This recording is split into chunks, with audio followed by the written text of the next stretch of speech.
Vijayawada collectorate దగ్గర విద్యార్థి సంఘాలు ఆందోళన నిర్వహించాయి. జీవో నెంబర్ 77 రద్దు చేయాలని డిమాండ్ చేస్తూ ప్లకార్డులు పట్టుకుని విద్యార్థులు నినాదాలు చేశారు.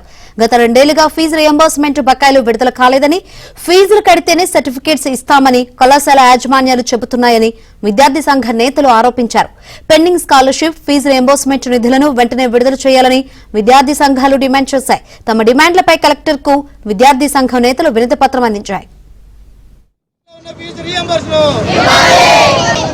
పరిష్కరించాలి విద్యారంగ సమస్యలను.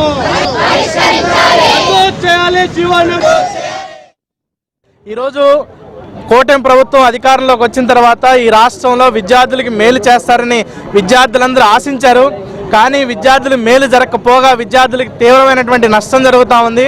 దాదాపు గత 2 సంవత్సరాల నుంచి విడుదల చేయాల్సినటువంటి ఫీజు రీఎంబర్స్మెంట్ 6,400 కోట్ల రూపాయలు ఇప్పటికీ పెండింగ్లో ఉన్నాయి.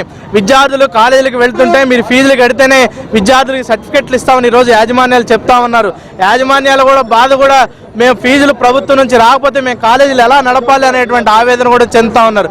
కాబట్టి వెంటనే ఫీజులు వెంటనే చెల్లించాలని డిమాండ్ చేస్తూ ఉన్నాం.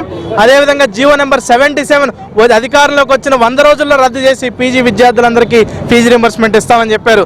దాదాపు ఈ జీవో నెంబర్ 77 వల్ల దాదాపు రాష్ట్రంలో 70,000 మంది విద్యార్థులు పీజీ చదువుకోవడానికి అనర్హులుగా మిగిలిపోయారు. అందుకనే వాళ్ళందరికీ పీజీ చదువుకునే దానికోసం జీవో నెంబర్ 77 రద్దు చేయాలని కూడా మేము డిమాండ్ చేస్తూ ఉన్నాం.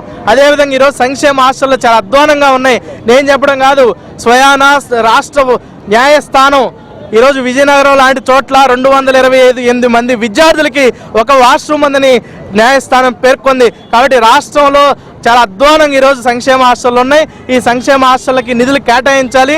ప్రతి విద్యార్థికి నెలకి 3,000 రూపాయల చొప్పున మెస్ బిల్లు కూడా పెంచాలని ఈ డిమాండ్స్ ఎప్పటికి కూడా పరిష్కారం కాకపోతే భవిష్యత్తులో చలో విజయవాడ కూడా నిర్వహిస్తాం, ఈ ప్రభుత్వానికి బుద్ధి చెప్తామని హెచ్చరిస్తాం.